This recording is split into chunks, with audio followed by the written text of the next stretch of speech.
Buenas noches a todos. Vamos a dar inicio a la actividad académica del día de hoy. Es un caso de interés de un paciente con un Treacher Collins. Se plantea la pregunta con, con base en el caso de extubar o no extubar. Está a cargo de Juan Felipe Urriago, residente de anestesiología de segundo año de la Universidad del Valle. Y su tutor es la doctora Claudia Comaroni, profesora del departamento. Claudia es especialista en anestesiología y reanimación de la Universidad Nacional, y el doctor Oscar Naranjo, anestesiólogo de la Universidad del Valle y actualmente anestesiólogo de la Clínica Infantil Club Noel. Podemos empezar. Juan Felipe. Buenas noches, muchas gracias, doctor Caballero. Bueno, vamos a manejar el presente caso de una forma interactiva con todos los participantes. Entonces, empecemos. Perdón. Bueno, vamos a empezar por la valoración preanestésica. Estamos hablando de una paciente femenina de 3 meses de edad con un peso de 7.5 kilos, producto de un embarazo a término, sin condiciones cardíacas activas, creciendo dentro de percentiles normales para la edad, con unos antecedentes maternos de un síndrome Treacher-Collins, con paraclínicos por lo demás sin otros antecedentes de relevancia, con paraclínicos que muestran un hemograma dentro de límites normales, con una hemoglobina adecuada, sin alteración plaquetaria, tiempos de la coagulación dentro de rangos aceptables y una cirugía propuesta que es una distracción mandibular ósea, de la cual hablaremos más adelante. Como primera pregunta, y es una pregunta suelta que más adelante nos puede servir. ¿Qué piensan del peso de la paciente? ¿Tiene un peso adecuado o está bajo o está alto?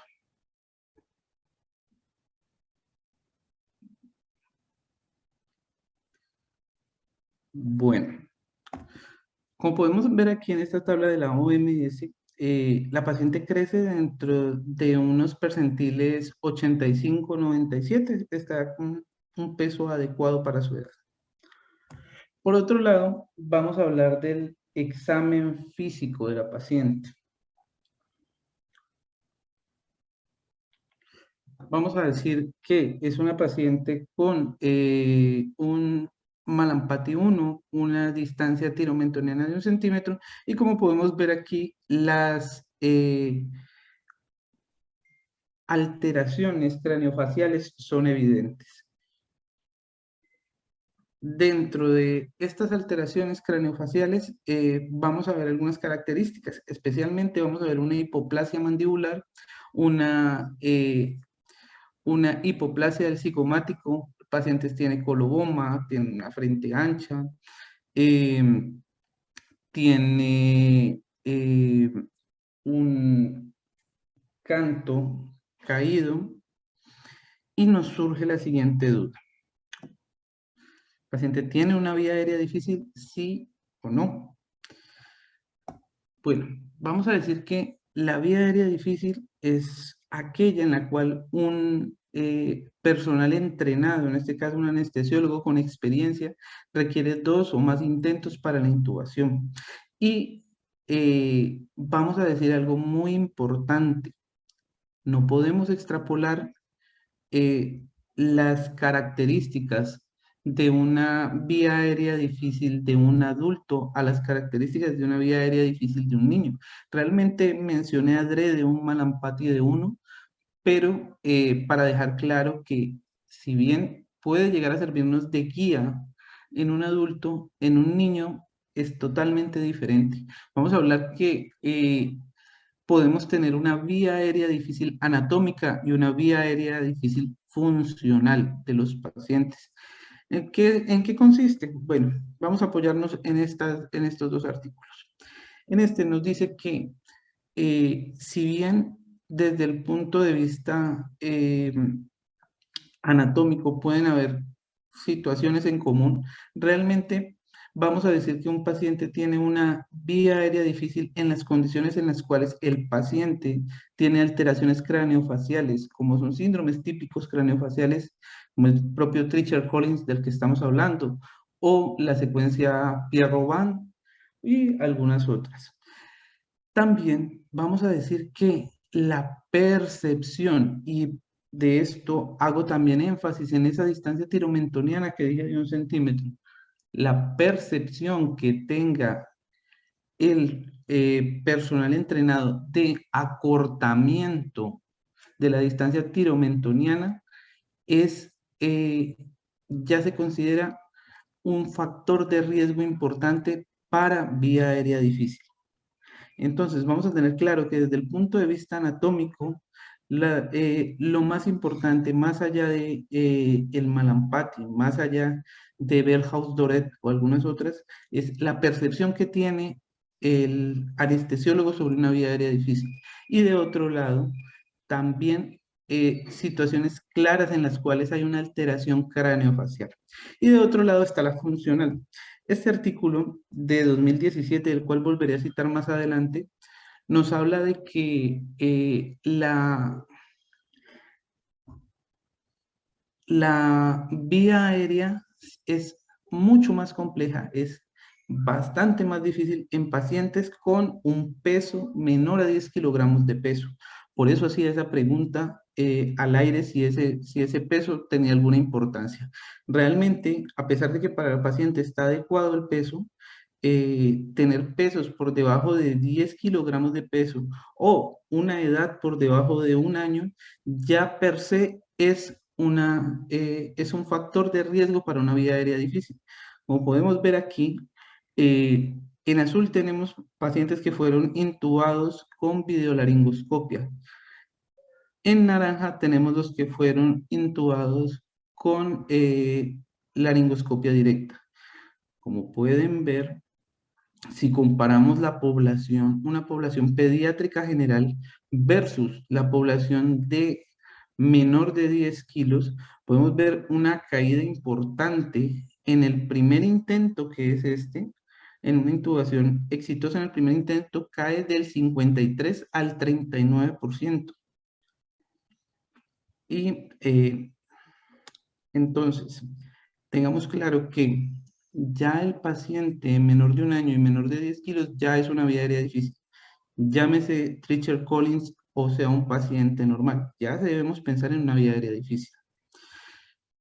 Y nos lo corroboran varias publicaciones alrededor del mundo. Traje estas simplemente para citarlas como ejemplo. Una es una tesis de grado de la Universidad Autónoma de México, donde en 10 años estudiaron aproximadamente, 197 casos de Treacher Collins, en los cuales se documentó vía aérea difícil en el 93.3% de los casos. Y en esta publicación de la revista española dice exactamente lo mismo. Las publicaciones, aquí es mucho menor la casuística, habla de aproximadamente 20 casos, pero de 20 fueron vía aérea difícil. Entonces, ¿qué medidas se toman frente a una vía aérea difícil? Bueno, actualmente estamos estrenando guía, que es de la AJA de la 2022, pero antes de eso tenemos un dato importante. Volviendo a este artículo que mencioné ahora y con la misma gráfica que mencioné ahora, un dato que omití adrede. La diferencia es bastante sustancial, incluso en el primer intento de intubación de un paciente con vía aérea difícil, cuando se usa videolaringoscopia a la laringoscopia tradicional. Entonces, ya esto nos va dando una idea de qué decisiones tomar cuando tenemos un paciente con vía aérea difícil. ¿Qué dice la AJA? 2020 dice, bueno, ¿paciente tiene una laringoscopia difícil, sí o no? Si es sí, ¿el paciente se puede ventilar o no se puede ventilar? Bueno, si el paciente se puede ventilar, pero la laringoscopia es difícil, usted puede pensar en estos pacientes en dar una sedación consciente al paciente para una intubación despierto. Si intenta hacer esta intubación despierto y falla, debe considerar manejos avanzados de la vía aérea. Manejos avanzados, Bueno, fibrobroncoscopia, traqueostomía, intubación retrógrada. Eso en el caso del paciente que tiene ya una vía aérea difícil, predicha y que tiene una limitación para la ventilación. Si el paciente no tiene una limitación importante para la ventilación, es decir, el paciente se deja ventilar, vamos a mirar, vamos a hacer un intento. Vamos a intentar intubar al paciente bajo anestesia general. No encarnizarse el paciente. Realmente los estudios han demostrado que a mayor repetición de intentos de intubación, más riesgo de complicaciones. Siempre pensar que se trabaja en grupo. No olvidar, como dice aquí, pedir ayuda. No se pudo. Bueno, por un lado, mire los parámetros ventilatorios que se pueden tomar con la máscara, con una máscara facial o con un dispositivo supraglótico. ¿Qué voy a mirar? ¿Cómo está el CO2? ¿Cómo se están manejando estos parámetros? Si el CO2 está dentro de un rango aceptable, usted puede hacer un nuevo intento y si no, puede considerar alternativas a este nuevo intento. Uno, en casos puntuales se puede dejar un dispositivo supraglótico. Dos, se puede pensar en la intubación bajo fibrobroncoscopia. Tres, puede incluso pensarse en la traqueostomía. Por otro lado, ese paciente en el cual hay una obstrucción marcada y que realmente usted no pueda medir ese CO2, no puede mirar parámetros ventilatorios, el paciente está en un estado de una urgencia inmediata. El paciente, uno, usted está en la obligación de pedir ayuda. Y dos, debe buscarse un medio invasivo. Se habla perfectamente de una traqueostomía. ¿Vale? Teniendo en cuenta esto, ¿qué hicimos en nuestro caso? Era una niña con una alteración de la distancia tiromentoniana bastante evidente, representada por una hipoplasia mandibular. Entonces, pesaba menos de 10 kilos, tenía menos de una año, así que consideramos que de entrada era una vía aérea difícil. Así que, por un lado, y apoyándonos en ese primer articulito que mencioné antes de hacer el nomograma de la AJA, decidimos tener a la mano los dos videolaringoscopios con los que cuenta el servicio de cirugía del Hospital Universitario del Valle. Por otro lado, se verificó y no hay disponibilidad o no había disponibilidad en ese momento de un fibrobroncoscopio pediátrico. Por lo cual, antes de iniciar el procedimiento, se alertó al servicio de cirugía pediátrica por la posible necesidad de una medida invasiva para alcanzar la vía aérea, de una posible traqueostomía en algún momento. Y se decidió inmediatamente también alertar a otro anestesiólogo, en este caso el doctor Delgado, profesor de la Universidad del Valle también, para que nos estuviese alerta en caso de que hubiese algún tipo de complicación y necesitamos ayuda de otro anestesiólogo, personal experto. Bueno, ¿qué pasó en el transoperatorio? Realmente fue bastante difícil la intubación, aunque no se superaron el número de intentos. El residente hizo un intento, no lo consiguió, y luego con ayuda de la especialista y profesora, se logró una intubación a 3 manos. Durante toda la cirugía se evidenció presencia de parámetros ventilatorios. No hubo alteración. Se decidió que el tipo de anestesia iba a ser una anestesia balanceada, con sevoflurano, remifentanilo y dexmedetomidina. ¿Qué pasó? Durante el procedimiento, el paciente presentó 4 episodios de broncoespasmo. Presentó un episodio de bradicardia extrema de 64. Resueltos estos episodios, se tomó la decisión de no extubar al paciente y se solicitó UCI pediátrica. ya se trasladó con monitoría a UCI pediátrica. En UCI pediátrica el paciente presenta un paro. Se requirió la traqueostomía de urgencia y al día de hoy la paciente ya se encuentra en su casa. Bueno, ¿cuáles son las preguntas a resolver? 1. ¿Cómo se manejó ese broncoespasmo? 2. ¿Cómo se manejó la bradicardia?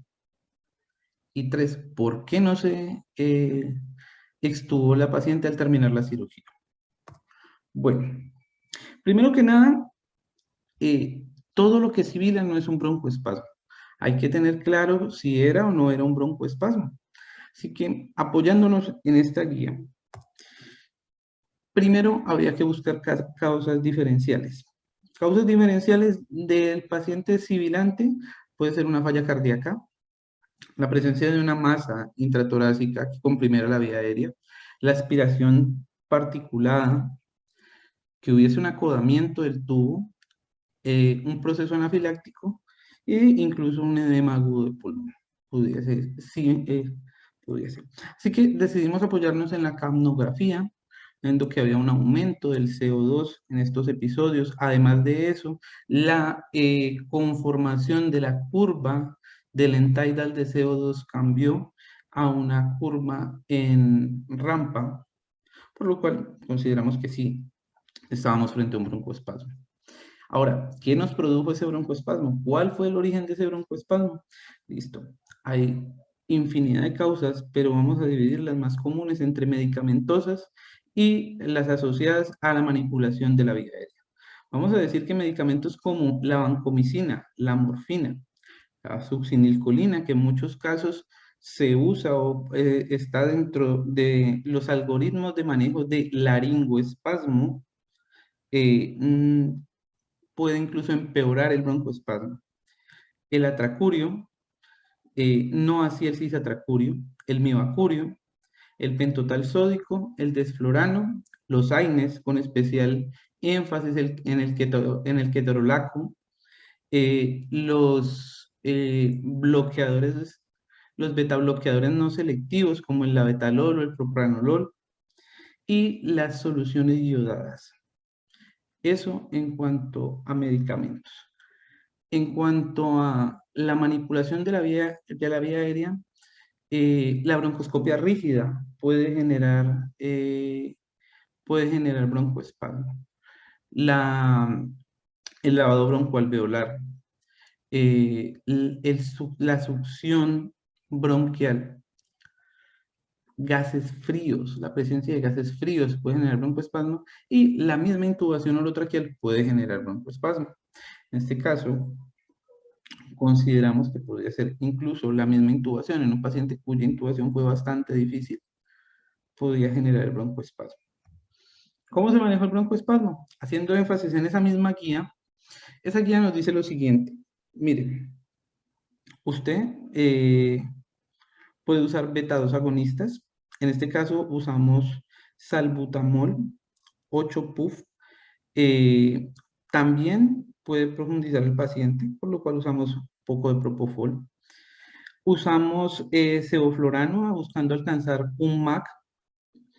El uso de adrenalina, en este caso a una dosis menor que en la de paro, recordando que en paro la dosis de adrenalina en la población pediátrica es de 10 microgramos por kilogramo de peso. En este caso se usó 1 microgramo por kilogramo de peso. Hay otras medidas. Una que no pusimos aquí, pero que ya se venía dando desde el principio de la cirugía, es la dexmedetomidina. Tiene un potente efecto broncodilatador.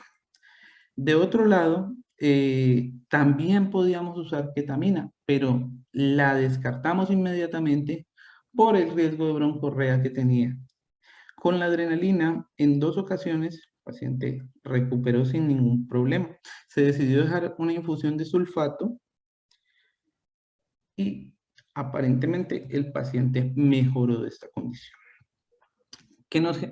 Ahora, dentro de ese transoperatorio, el siguiente problema fue la bradicardia.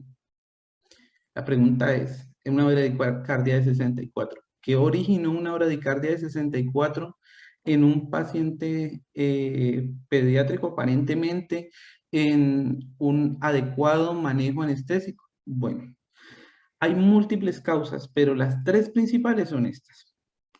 Uno, que el paciente tenga alguna alteración del tono vagal. Dos, que el paciente esté sometido a hipoxia. Y tres, que haya una alteración cardíaca. Entonces, primero, revisando el trazado electrocardiográfico, el paciente solo presentó una bradicardia sinusal, sin alteraciones como bloqueos, alteraciones, reentradas aberrantes o algún otro tipo de alteración. Entonces pensamos que por allí no fue. Cuanto a hipoxia, eh, fue importante el aumento súbito del CO2, que subió de 34 a 48 en el momento de la bradicardia. Así que nos deja como una de las principales causas el aumento del CO2. Y el tono vasovagal, bueno, esta bebé fue intubada con un tubo número 3, sin neumotaponador, fácilmente desplazable, fácilmente irritable de la vía respiratoria, lo cual también podría desencadenar en esa bradicardia. Así que si bien apuntamos más hacia el componente hipóxico, no se descarta el aumento del tono vasovagal en este paciente. Entonces, ¿cómo se maneja esa bradicardia? Mire, para gustos los colores. Hay múltiples estudios, múltiples revistas que hablan de el manejo del paciente con bradicardia y a punto de llegar a paro. Uno de estos es el ERC, que es el European Resuscitation Council. En el 2021, ellos sacan su guía y ellos dicen, miren, la mayoría de las bradicardias son por hipoxia. Y si usted está pensando en ponerle atropina, que fue lo que nosotros hicimos, va a empeorar el cuadro de hipoxia. Así que reposicione el tubo y si el paciente no está con una alteración hemodinámica, espere y garantice una adecuada ventilación del paciente. Eso dicen ellos. Pero dentro de la misma Europa están las recomendaciones de la Sociedad Española. La Sociedad Española dice, es un poco más temeraria y dice, mire, todo paciente que tiene algún tipo de alteración de la frecuencia cardíaca, incluso por debajo de 60, pero que no hay una alteración hemodinámica asociada per se, perdón, en este caso ellos la describen como hipotensión para el paciente, que es decir, baje por debajo del percentil 5 para la edad. Esos pacientes, póngales atropina, así estén por debajo de 60, si el paciente no tiene hipotensión. Si el paciente tiene hipotensión, adrenalina e inicia manejo del paro. Y la que nosotros más interiorizado tenemos son los algoritmos de la AJA. La AJA que dice, independientemente de la condición de la tensión arterial o algún otro tipo de alteración, si la frecuencia cardíaca está por debajo de 60, usted inicia reanimación. Que el paciente no está por debajo de 60. Usted puede usar, pero está bradicárdico y no tiene, y está por encima de 60 y está bradicárdico. Usted puede incluso usar 2 dosis de atropina en este paciente. Claro está, sin decir que la atropina es la de elección. Para la AJA es un segundo escalón. Es una alternativa. Puede usar hasta 2 dosis de 20 microgramos por kilogramo de peso. En el caso de que el paciente se encuentre con alteración de la tensión arterial, usted lo que debe hacer es adrenalina. Siempre adrenalina. Y por debajo de 60, inicia RCP. Y siempre prioriza el RCP sobre el acceso vascular. Es decir, bajo ninguna circunstancia se para la reanimación esperando a obtener un acceso. ¿Vale? Bueno, ahora, la pregunta que nos lleva a todo esto, ¿por qué no se extubó al terminar la cirugía? Bueno, para eso vamos a usar la guía de la Difficult Airway Society, que es la sociedad de vía aérea difícil de Reino Unido. Miren, esto es muy claro y esto hay que tenerlo muy claro. Uno, el paciente tiene un riesgo, un factor de riesgo importante que hace que pueda fracasar en la extubación. Uno, optimice esos factores de riesgo. Se pueden optimizar. El paciente está mejor desde la parte respiratoria, está mejor desde la parte metabólica, tiene una adecuada monitorización que no se le va a perder. Bueno, si la respuesta es sí, despierta el paciente y extúbelo. Si la respuesta, y lo envía a hospitalización. Si la respuesta es no, usted tiene dos alternativas. Posponer la extubación hasta que el paciente esté más estable o incluso buscar otro método invasivo de garantizar esa vía aérea. ¿Cuál es? Traqueostomía. Y en todo este algoritmo tenemos que enfatizar en algo. ¿Usted va a manejar la vía aérea de su paciente? Sí, y solo si esa vía aérea es susceptible, sí, es susceptible a una reintubación y tiene los medios para esa reintubación. Si usted no tiene los medios para esa reintubación, no lo haga. Y en ese caso, recomienda que el paciente vaya a una unidad de cuidados intensivos. ¿Vale? Siempre con mucho cuidado, con toda la monitoría que necesita el paciente, con la adecuada analgesia. Entonces, hay algo de lo cual adrede no he mencionado en toda la charla, y eso es los pormenores de la cirugía.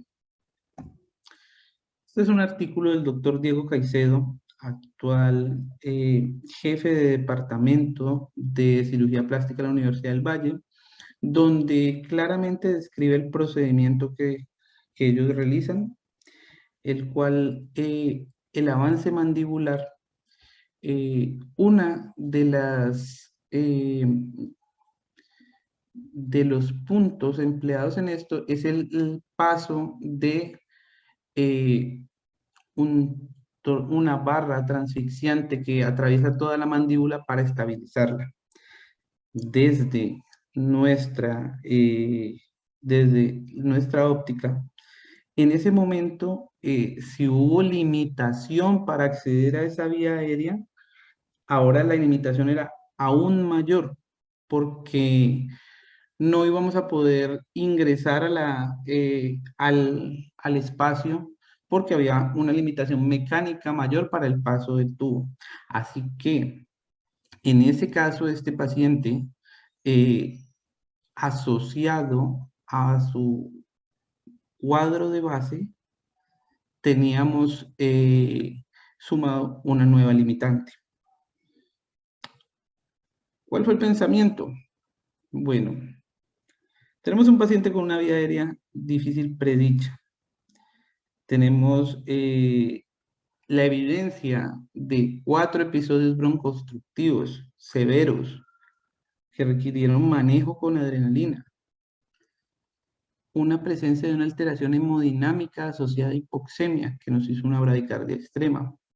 Ahora con una limitación para acceder al espacio laringio, el cual ya fue difícil de alcanzar con videolaringoscopia. Y no teníamos en ese momento la disponibilidad de un fibrobroncoscopio pediátrico. Así que se decidió no extubar al paciente, pero la decisión de no extubar al paciente no está dada por la patología del paciente, sino por todas las cosas alrededor del mismo. El mensaje es que uno tiene que llenarse de razones, tanto para decir que sí como para decir que no.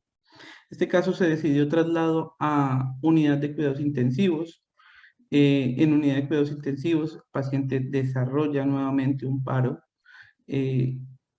Se entregó el paciente al servicio de cuidado crítico pediátrico. Inmediatamente se llama al servicio de cirugía pediátrica y evidencian un desplazamiento del tubo. Cosas importantes. Sí, se desplazó el tubo, pero durante la cirugía y como se dejó trazabilidad tanto aquí como en la diferente historia clínica y registro anestésico, paciente presenta capnografía durante todo el procedimiento. Si bien hubo una complicación, no hubiese sido posible llevar al paciente durante 3 horas, casi 4 horas de procedimiento, si el paciente no estuviese intubado. 2, la cirugía es francamente necesaria. No se pueden dejar de hacer este tipo de cirugías, pero siempre, siempre hay que contar con un plan en donde se especifique cuáles son las medidas en las que usted va a actuar y cómo va a intervenir. 3, si bien existen muchas guías, a nivel pediátrico, casi todas las guías son recomendaciones de expertos. Y se entiende claramente que son recomendaciones de expertos. ¿El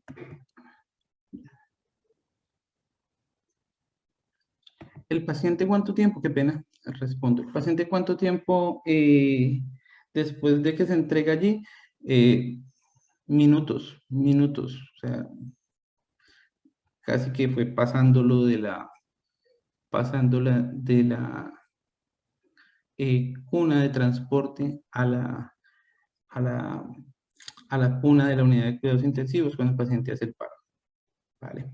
El paciente, por cuestiones logísticas, mientras se alistaban todas las cosas, entre el final de la cirugía y el traslado a unidad de cuidados intensivos pediátricos, demoramos aproximadamente 30 minutos. ¿Vale? Y el paro se evidenció ya pasándolo. Y pues esas son las conclusiones del caso que les traía el día de hoy.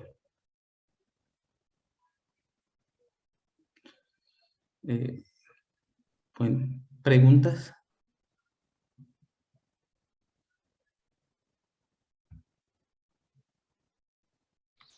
Juan Felipe, buenas Bueno, noches.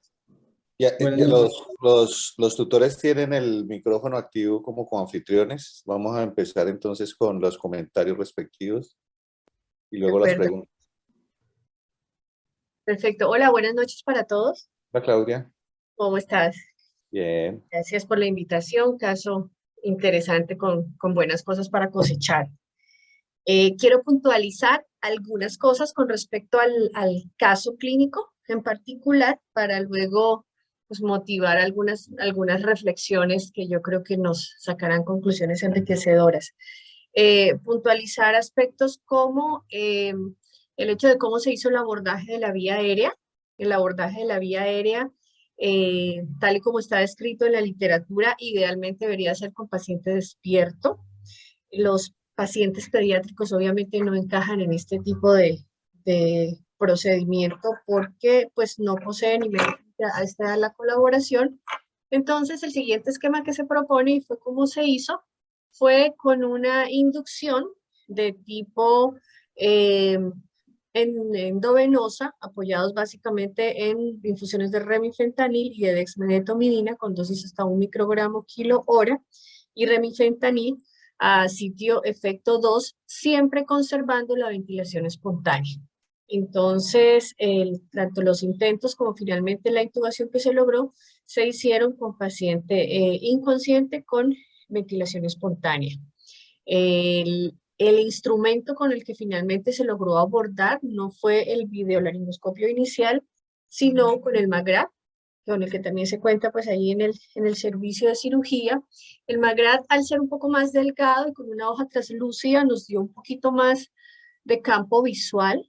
Cuando Juan Felipe se refiere a intubación a 3 manos, es que mientras el docente hacía la laringoscopia y ubicaba la laringe y la glotis con una maniobra, digamos que un burp modificado, había que tener esa posición fija y como teníamos visión directa, entonces el residente avanzó el tubo endotraqueal a través pues, de la glotis. Una vez asegurada esta vía aérea, se procedió a fijarla, se hizo con una fijación a través de puntos gingivales, a aclarar que y resaltar la colaboración, precisamente el cirujano fue directamente el doctor Caicedo, el cirujano maxilofacial, con quien hubo siempre una excelente comunicación y colaboración. Desde antes de entrar nos reunimos como equipo y consideramos un plan. En ese plan se comunicó también al doctor Castillo, que es el cirujano pediátrico, y se le dijo que existía la posibilidad de que ante una intubación no exitosa tuviéramos que abordar la vía aérea por una traqueostomía. Las otras consideraciones que teníamos en cuanto a la nota de chat, hicimos básicamente REMI, dexmedetomidina, pensando en pues, lo que ya está escrito con respecto a la población pediátrica, y con un bolo muy pequeño de propofol. No queríamos utilizar ketamina por el aumento de la cianorrea y de las secreciones que sabíamos que nos iban a ayudar mucho. Estaba diciendo que otra de las consideraciones que se tuvo en cuenta fue la posibilidad de hacer un mantenimiento de la ventilación a través de una máscara laringea, como está descrito en la literatura, o con máscaras iGel, pero no contábamos en el momento con un iGel de ese tamaño, no se cuenta en el servicio de quirófanos. Y una consideración importante, que es la primera reflexión a la que yo quiero invitar, es que definitivamente pues, no tenemos fibroscopio pediátrico. La literatura no reporta como el primer instrumento de abordaje de la vía aérea. Y aquí había un antecedente importante, y es que la niña 4 a 6 semanas antes había sido llevado a otro procedimiento quirúrgico que eran unas dilataciones esofágicas. Se le habían hecho unas dilataciones esofágicas, y en ese procedimiento pues se presentó una dificultad moderada, no severa ni mayor del abordaje de la vía aérea, pero se pudo hacer. Eso se comentó previamente con el anestesiólogo que había estado manejando el caso, que fue el doctor Caballero. Y entonces hicimos la consideración, dijimos, bueno, desde esa primera vez no estuvo tan difícil, no tenemos fibro, pero tenemos otras herramientas, la niña necesita la cirugía, hagámosle. Retrospectivamente mirando, yo hago un mea culpa de que deberíamos tener todos los instrumentos adecuados, y una consideración especial, sobre todo para que nuestros residentes la tengan en cuenta. En el paciente con Treacher Collins, a diferencia del paciente con Pierre-Robin, el grado de dificultad de la vía aérea va aumentando con la edad. A medida que va pasando el tiempo, la vía aérea se va volviendo más difícil en ellos por el tipo de desarrollo estructural que ellos van presentando. El Pierre-Robin va mejorando, mientras el Treacher Collins va, digamos que empeorando, porque hay un desarrollo del tercio medio superior de la cara y el tercio inferior se va atrofiando aún más. Así que el hecho de que antes hubo un antecedente que sí lo intubaron y no hubo tanto problema, no nos debe dar una mayor tranquilidad. Pero bueno, abordamos el caso, la cirugía era necesaria porque entre más precozmente se lleven a cabo estos procedimientos, mejor. Eso fue en cuanto al abordaje de la vía aérea. En cuanto a los eventos, fueron eventos que se diagnosticaron como broncoespasmo. Obviamente todo el tiempo se estuvo muy pendiente de la posibilidad de que se hubiera o perdido la vía aérea o que nunca se hubiera alcanzado un abordaje, pero definitivamente la capnografía nos lo comprobaba todo el tiempo, incluso hacia el final y aún después del evento de bradicardia, pues Juan Felipe nos ha mostrado un esquema analítico muy claro. Pienso que la bradicardia aquí tuvo como evento desencadenante la hipoxia y que la hipoxia pudo haber sido desencadenada por un nuevo episodio de broncoespasmo. Se acompañó de desaturación y se acompañó de hipercapnia y eso lo pudo haber llevado a la bradicardia.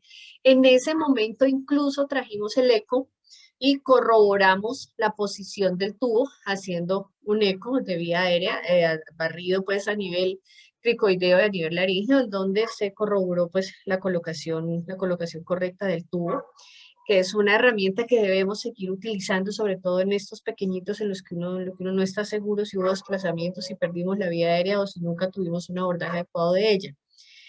Y lo otro es que la consideración definitivamente fue que se presentó episodio con decomplicación respiratoria.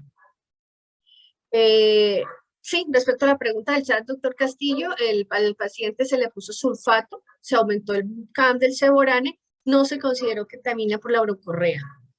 Entonces, pero sí trabajamos con sulfato de magnesio, como ya lo mostró Juan Felipe. Vuelvo entonces, consideramos que había habido episodios de vía respiratoria, se había presentado un abordaje difícil de la vía aérea y la técnica quirúrgica implicaba un procedimiento, además de los tutores externos de la distracción mandibular, había una colocación especial que nos explicó el doctor Caicedo de una barra submandibular que atravesaba el piso de la boca y que hacía prácticamente imposible una nueva laringoscopia en el evento de que se presentara una pérdida de la vía aérea post-extubación. La literatura que se revisa realmente, y esto es otro llamado para todos nosotros y para nuestros residentes. Primero, no tenemos desafortunadamente documentación de este caso, documentación más clara en cuanto por lo menos a imágenes permitidas acordadas con el paciente o su representante sobre cómo era la paciente que se presentó. No tenemos imágenes sobre la monitoría transoperatoria porque pues en ese momento se concentra más uno en otras cosas, pero siempre debemos estar despiertos con eso, con esa idea de que podemos reportar. ¿Por qué? La mayor parte de las cosas que hay en la literatura son solo reportes de casos aislados. Son muy pocos porque la incidencia del Treacher-Collins en algunas literaturas llega hasta 1 en 70,000 casos, lo cual es poco, pero lo que he notado desde que estoy aquí en el HV es que se hacen varios casos y entonces tenemos una muy buena casuística para reportar.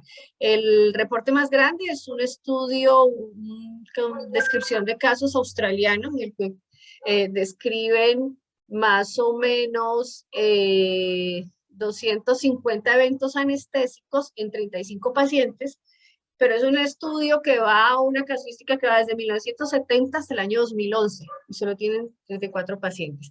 ¿Qué concluyen ellos? Que el abordaje de la vía aérea en estos pacientes debe tener disponibilidad de la máscara laríngea, se debe hacer con ventilación espontánea y que debe haber un fluorobroncoscopio pediátrico disponible. ¿Para qué? Para pasar un tubo a través de la máscara laríngea. Es la técnica de abordaje más descrita cuando hicimos la revisión de la literatura. Muy poca literatura habla sobre esta pregunta que nos hemos planteado sobre extubar o no, y aquí dejo la segunda reflexión. Creo que el sentido común y la prudencia y lo que aprendimos la mayoría de nosotros, independientemente del tipo de escuela donde vengamos, es que la vía aérea difícil siempre debe considerar una extubación diferida en donde se puedan garantizar las mejores condiciones al paciente. El artículo que les refiero sí es claro en decir en que muchos de los casos en los que se extubó terminaron luego en traqueostomía, como fue el evento con esta paciente.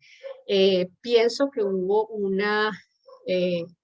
desplazamiento del tubo, es decir, la paciente se entregó bien. Incluso recuerdo que con el residente le dije, no, ven, quedémonos aquí, no es entreguémonos y vámonos, quedémonos aquí, observamos mientras la pasaban, la monitorizaban y más o menos 5 minutos después de que ya la paciente está dentro del cubículo en monitorización, les hizo nuevamente la bradicardia, la desaturación, finalmente lograron recuperarla transitoriamente. En ese momento nosotros nos fuimos al siguiente caso y luego nos avisaron que le iban a hacer una traqueostomía, pero ya nosotros como equipo habíamos empezado un segundo caso quirúrgico, no nos podíamos movilizar, así que se llamó a otro equipo.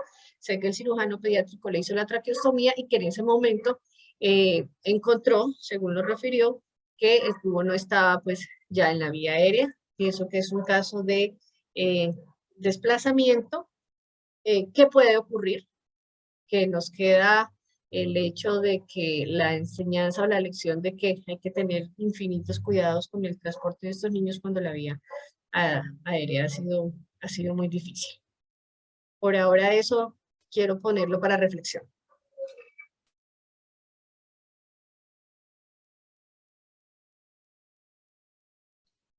El doctor Naranjo tiene la mano levantada.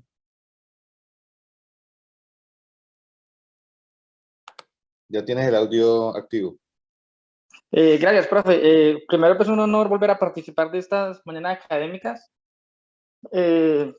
Algo muy similar a lo que dijo de forma extensa la doctora, y es que en primera medida no hay algoritmos de vía aérea difícil en población neonatal. Si revisamos bien los algoritmos de vía aérea pediátrica, los franceses no incluyen niños menores de 1 año, la Asociación Americana de Pediatría tampoco se da ninguna recomendación a esta edad, y los americanos en su guía nueva tampoco son muy claros en qué estudios se basan ellos para hacer algoritmos de vía aérea difícil en pediatría.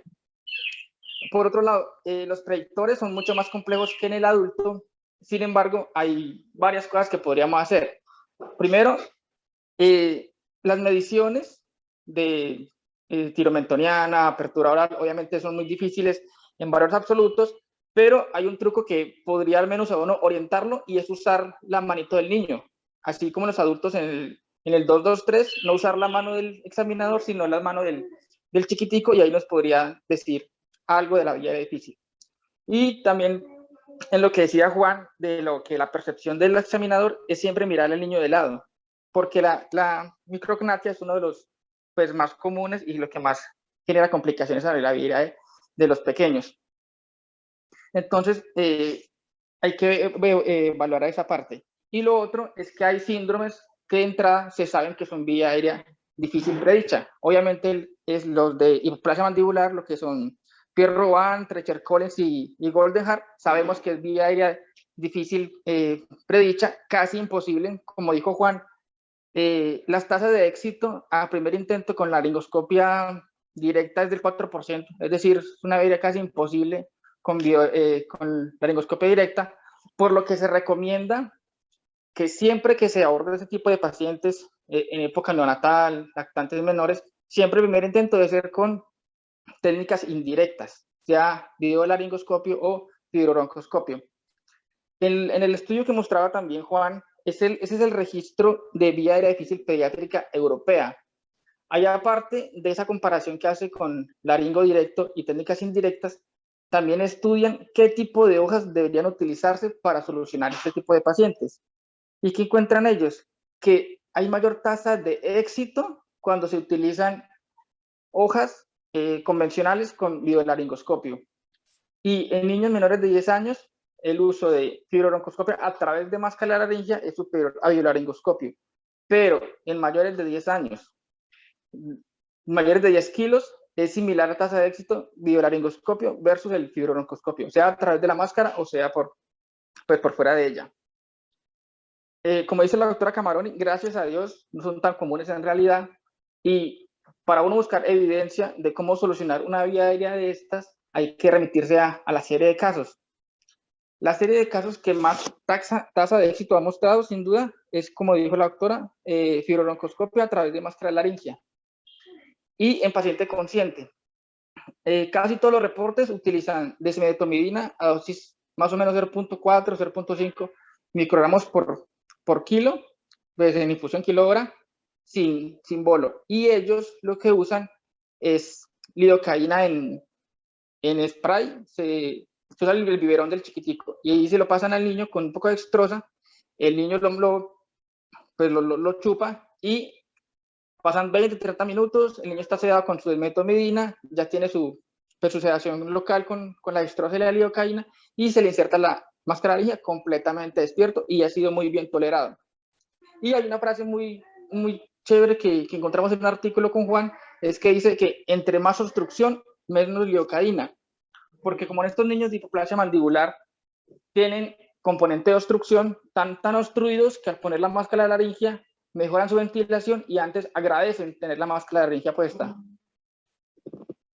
Si vemos, estas técnicas son muy complejas hacerlas en nuestro medio. Primero, no tenemos máscara de laringia 1 de segunda generación, no tenemos fibrobroncoscopio de neonatal, pues, pero hay reportes algo antiguos, 2005, 2007, en que usan máscara de laringia clásica y al no tener el catéter Eintracht para pasar el fibro a través de la máscara, juntan o unen dos tubos normales con un dispositivo hembra-hembra y lo pasan a través de la máscara clásica, con buenos éxitos también, que se podría pues utilizar en donde no se cuente con todos los recursos.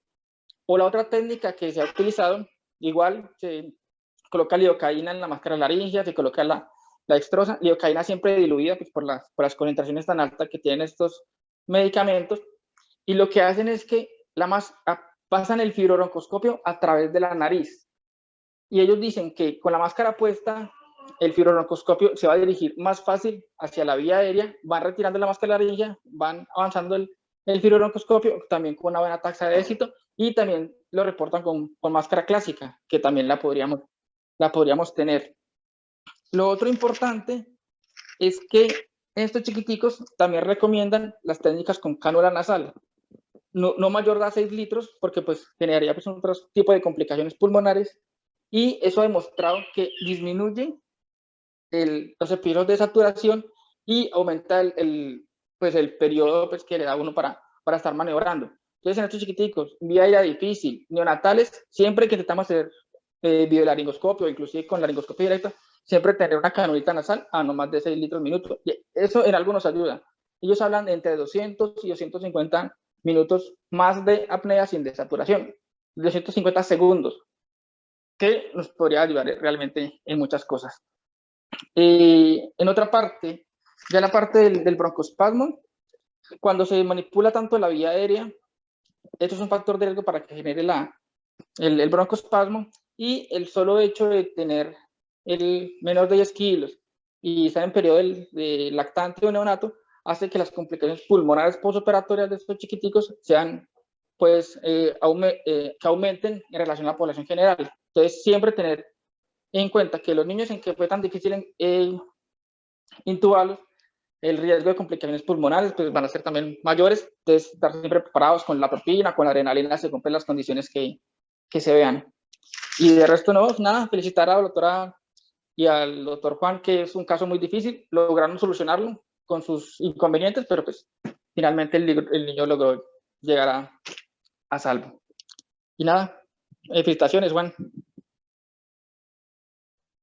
Bueno, muchas gracias, doctor Naranjo. Da gusto oírlo hablar con esa experticia en pediatría. Muy gratificante ver residentes que estuvieron con nosotros con esa experticia ahora tan grande. Bueno, con nosotros está el doctor Caicedo, jefe del departamento de cirugía plástica, con alta experiencia en este tipo de casuística. Y yo quisiera hacer un comentario con todo lo que se ha dicho en relación al caso. Definitivamente tenemos que tener una serie de implementos en pediatría que no lo tenemos para darle una mayor seguridad a este tipo de procedimientos que el doctor Caicedo creo que frecuentemente los ha venido haciendo, y con el avance que ha tenido y con esa transformación del hospital hacia un nivel 3-4 que ha tenido en los últimos años, sobre todo a nivel 4, ya pensando en hacer hasta trasplante el próximo mes, yo creo que tenemos que solicitarle al hospital una serie de seguridad para estos tipos de casos. Aunque como lo Claudia y el doctor Urriago lo mostraron, el fibro, los algoritmos no lo ponen de primera opción, sino video, pues tenemos que tenerlo. si bien es cierto, estaba el videolaringoscopio, no tenía las valvas que se utilizan en este tipo de niños. Las valvas estaban muy grandes. El tema de la máquina de anestesia también es un tema bien importante, que afortunadamente creo que en el siguiente mes, con la dotación que va a dar la universidad para un quirófano netamente para pediatría, vamos a tener por fin una máquina que podamos ventilar mejor los niños. Yo le propongo a Claudia, al doctor Caicedo y a los otros compañeros que hagamos una solicitud, que tengamos máscaras laringeas de última generación para este tipo de pacientes, que tengamos fibro, porque realmente estos niños son casos muy estresantes, y yo estoy viendo que en pediatría, creería yo, pues esto no lo hemos analizado, pero ya aprovechando esta reunión de hoy, creo que hay mucho evento adverso en pediatría en el hospital, y eso tenemos que bajarlo. Eso tenemos que disminuirlo. Y yo creo que se tienen que conseguir los equipos para este tipo de pacientes. A pesar de que este paciente se comentó con tiempo, muchas veces el anestesiólogo llega a las 7 y se encuentra con este caso. Este es un caso comentado. Sí, de acuerdo. Y yo creo que eso ayudó bastante, ¿no, Claudia? Que lo Sí, comentamos realmente previamente. permitió, sí, lo comentamos bastante, incluso como les comentaba a todos, ahí fue donde analizamos, bueno, ya hubo un abordaje de vía aérea con dificultad pues apenas moderada, no tenemos el fibro, lo hacemos, no lo hacemos, y bueno, fue por eso que decidimos abordarlo, pero entramos con toda la preparación, como te digo, pues teníamos todo el equipo allí, pero igual siempre se presentan cosas. Quería sugerir además que la disponibilidad de máscaras laringeas pediátricas de segunda y tercera generación deben estar disponibles no solo para quirófano, sino también para la unidad de cuidado intensivo pediátrico. Creo que si ellos sospecharon un desplazamiento del tubo, una pérdida de la vía aérea, y hubieran tenido un dispositivo como una máscara laringea pediátrica, pudieron haber rescatado la vía aérea antes de que llegara pues al evento de parada por hipoxia, como seguramente fue lo que sucedió. Necesitamos dotación y entrenamiento de todo el personal que maneja en estos equipos. Una máscara laringea es la primera indicación para abordaje de vía aérea en este tipo de pacientes. En eso la literatura es bastante clara. Efectivamente. Entonces yo le voy a dejar a Juan Felipe y a la doctora que hagamos una lista de todos los... Listo. Para solicitar las cotizaciones, y porque creería yo que el doctor Caicedo está próximo a traernos más casos de estos. De hecho, le voy a dar la palabra. Él también nos puede decir su experiencia en este tipo de manejo de vía aérea, y él nos colabora muchísimo. Voy a darle la palabra al doctor Caicedo para que nos comente qué opina de las conclusiones a que acabamos de llegar, y su comentario. Doctor Caicedo, puede activar el micrófono.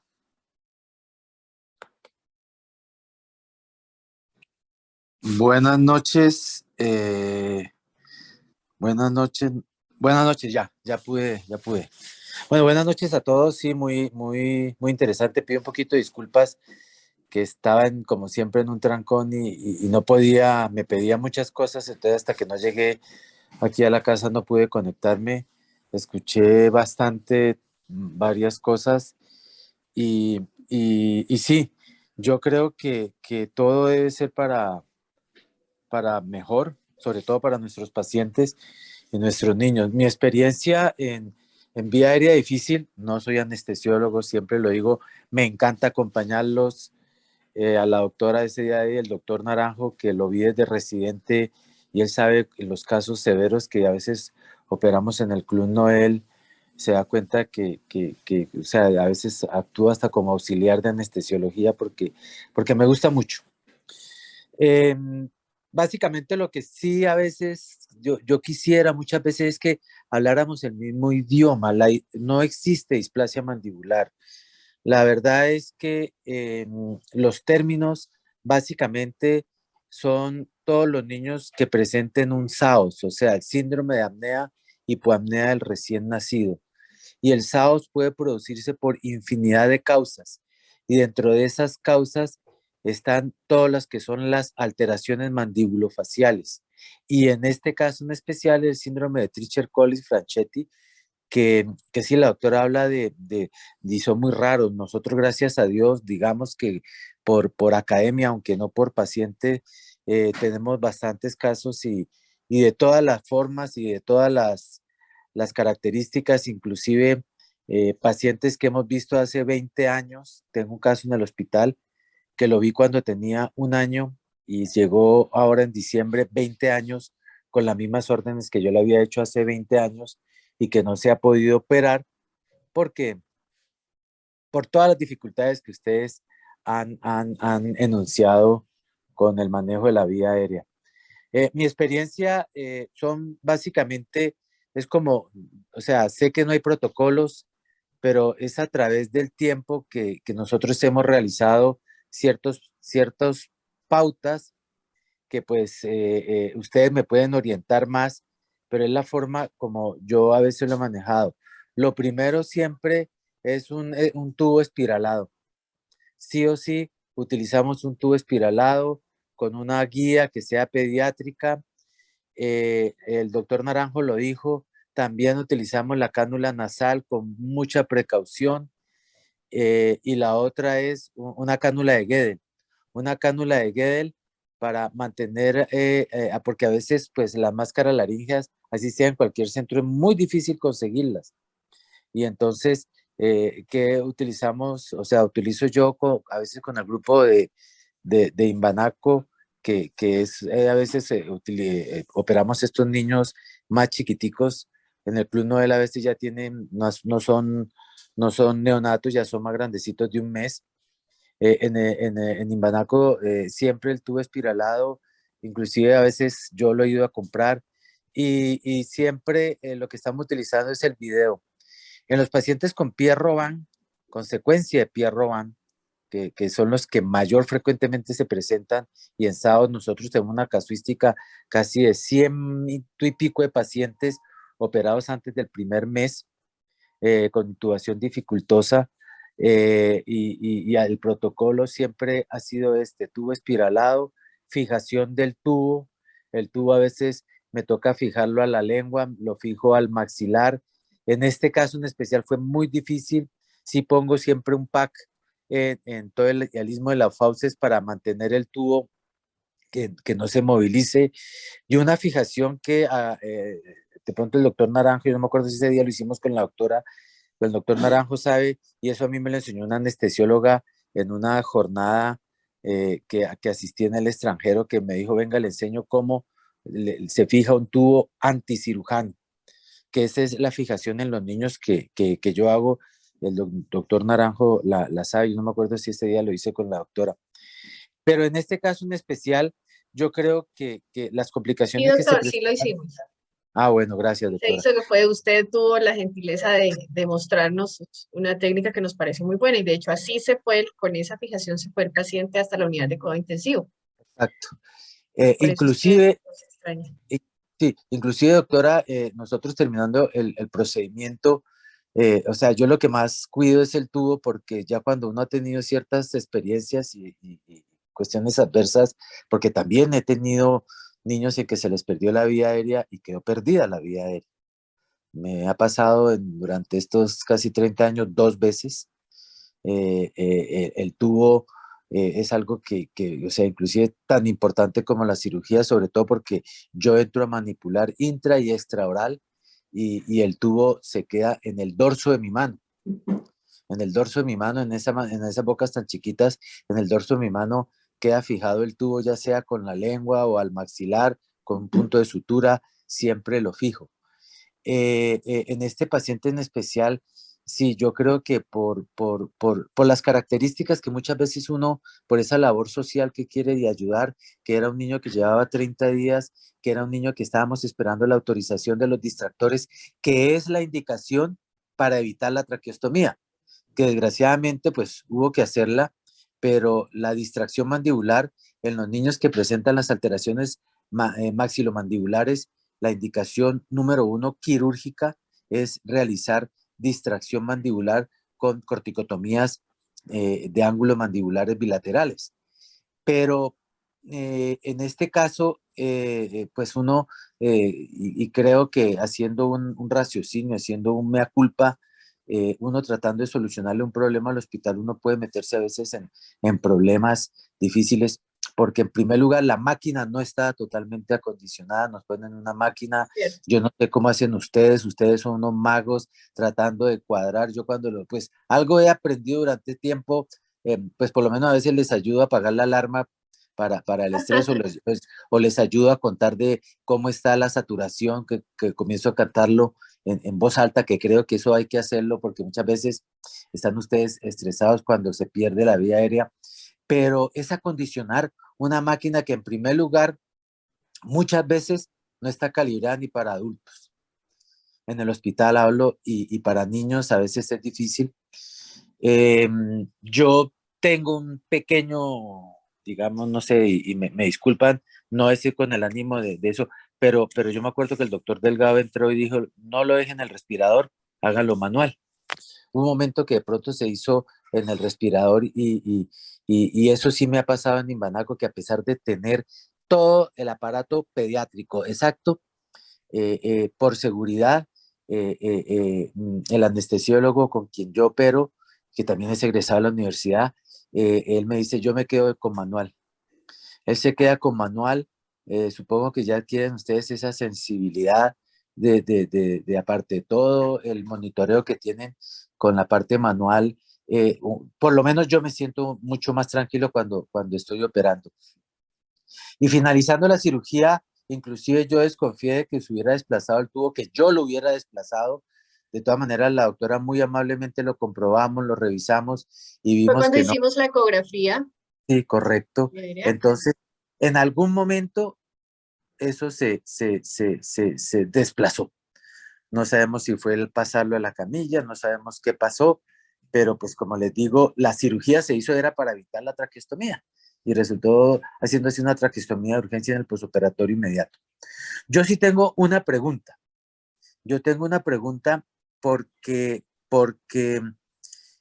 pues eso es lo que yo he aprendido, lo que yo he visto con muchos anestesiólogos, pues en mi formación en cirugía craniofacial, que se opera la mayoría de estos niños, eh, también lo vi. Hay discusiones, como ustedes dijeron, no hay una regla de oro, no hay un protocolo, pero la mayoría de personas que yo le he visto y les he escuchado a ustedes ahorita, y yo le preguntaba al doctor Caballero en una reunión que tuvimos, la intubación despierta.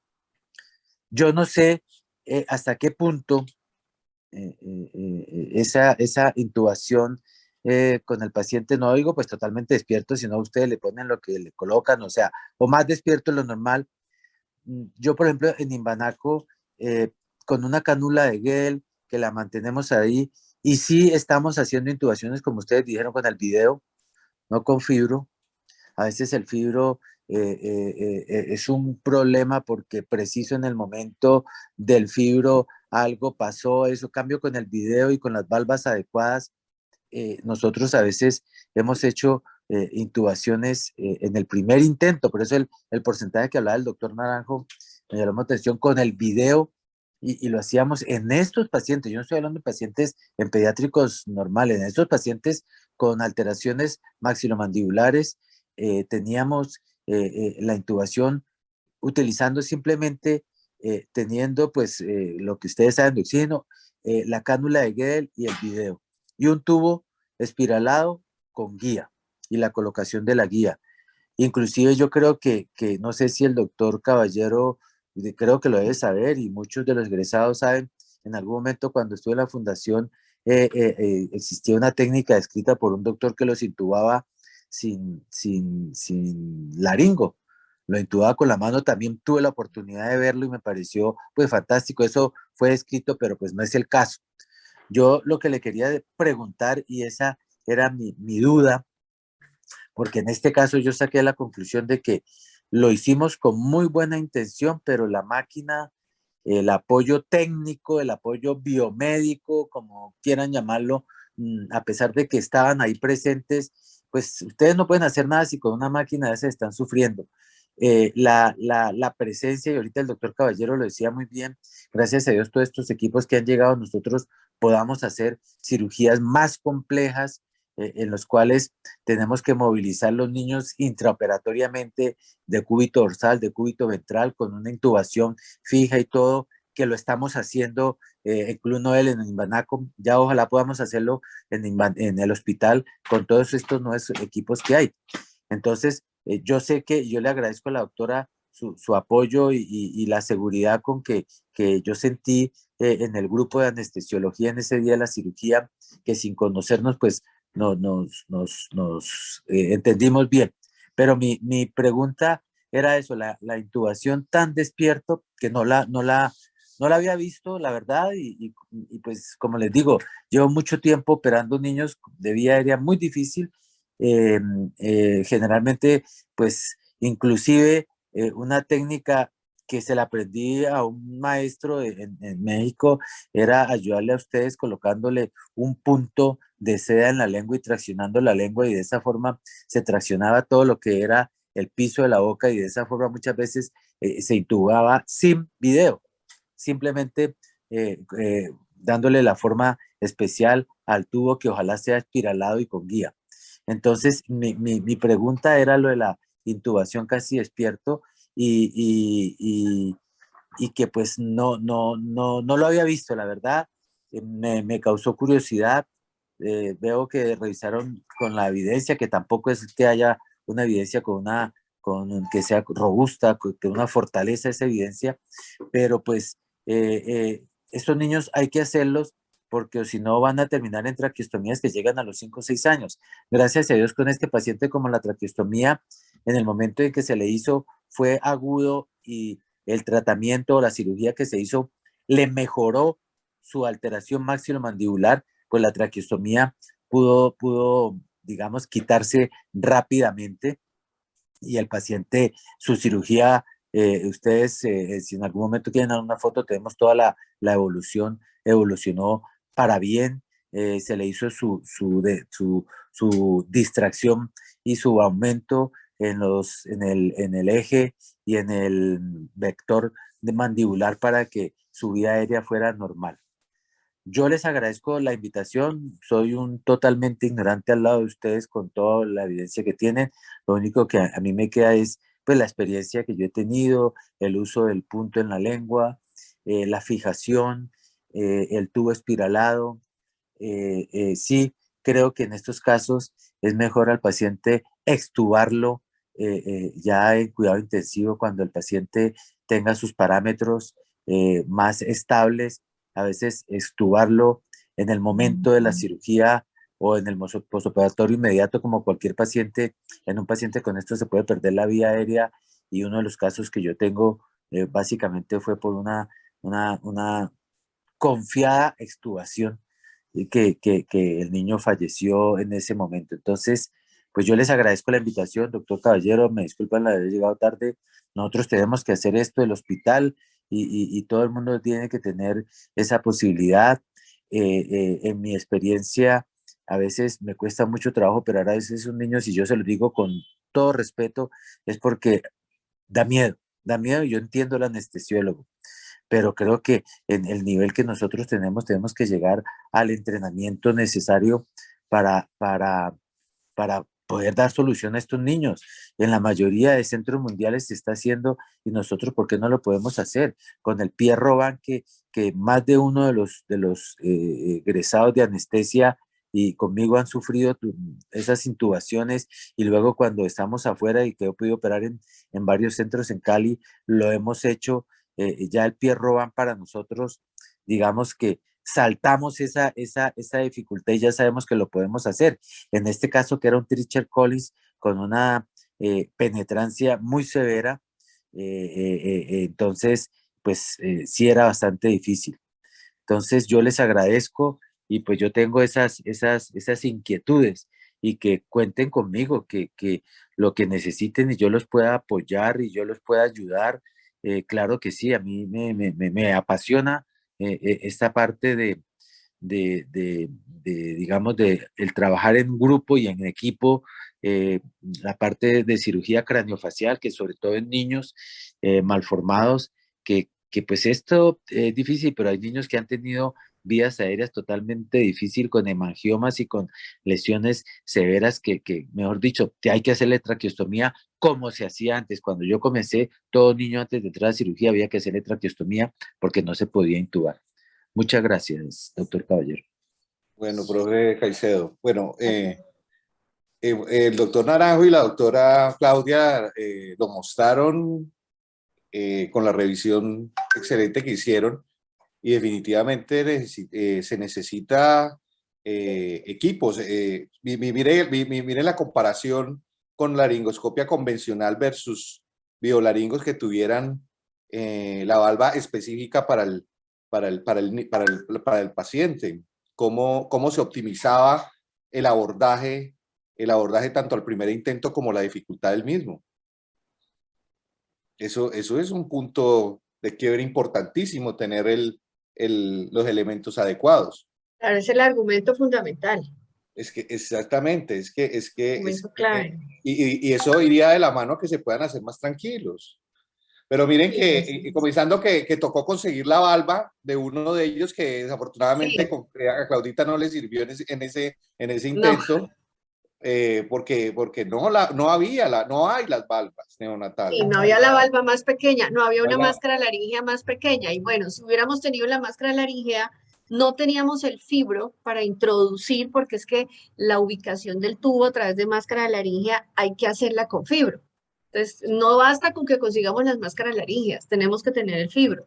Sí, Entonces, no hacemos nada con eso. Y lo otro, Andrés, son los filtros. O sea, le estamos poniendo a estos chiquitos filtros para el circuito del tamaño pedía adulto. Y eso es lo eso otro, es ¿no? un peso inmenso que arrastra, que desubica el tubo, que mueve, que aumenta espacio muerto, que aumenta resistencia de una manera importante. Y no tenemos en el hospital filtros pediátricos. No. Y eso es un punto importante que se comentó con Genji Sakamoto en otra actividad académica, la importancia de medirle la extensibilidad al circuito y de definir el espacio muerto, porque a veces uno calcula simplemente el volumen corriente, pero si no hace los ajustes con respecto al espacio muerto y a la terminas haciendo daño.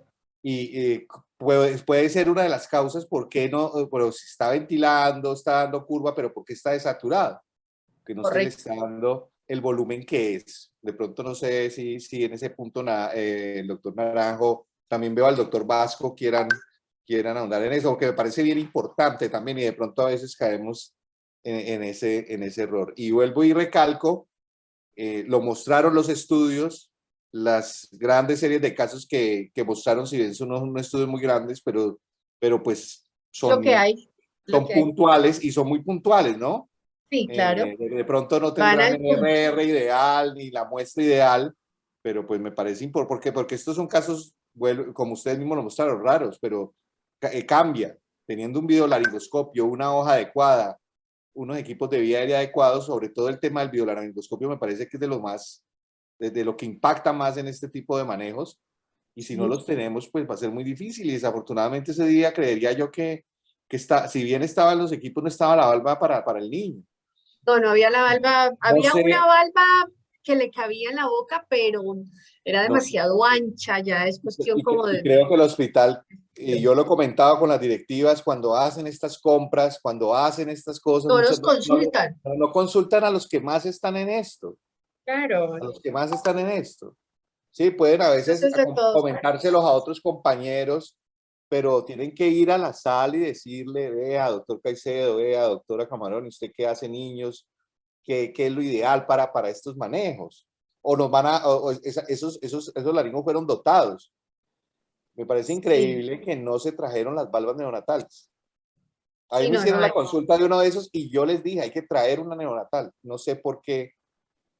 No sé. Afortunadamente el Magrat que hay, ya como para que todos sepamos, sí tiene unas valvitas pequeñitas, y con esa fue que pudimos lograr, siendo que el Magrat de los videolaringoscopios es como el que menos supuestamente nos ayudaría, pero en este caso fue el que le sirvió a la paciente. Hay una pregunta en el chat, Andrés, no sé si quieres comentar algo con respecto a consideración de dexmedetomidina nasal para sedación antes de la cirugía, o si el doctor nos quiera comentar algo más. Germán es el que está preguntando, voy a Germán. darle la palabra. Sí.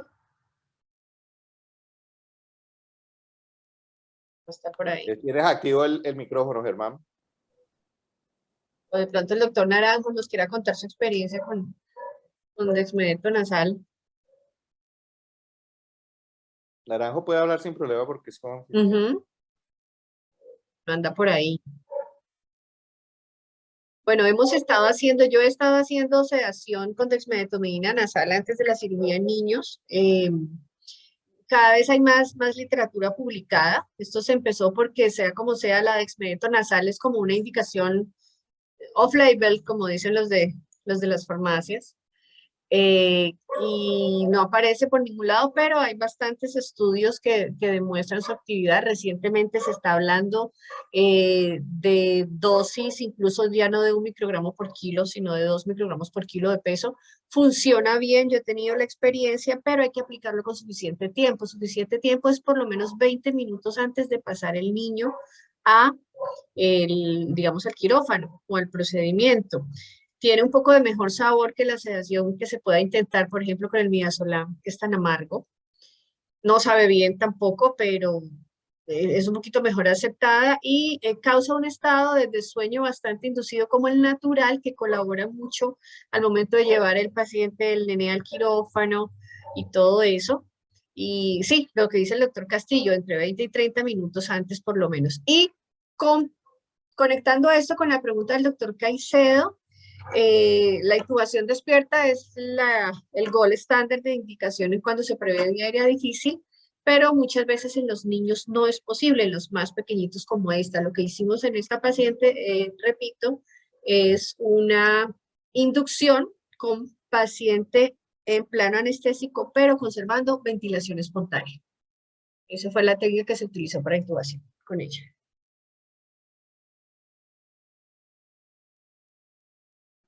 Bueno, creo que no hay más manos levantadas.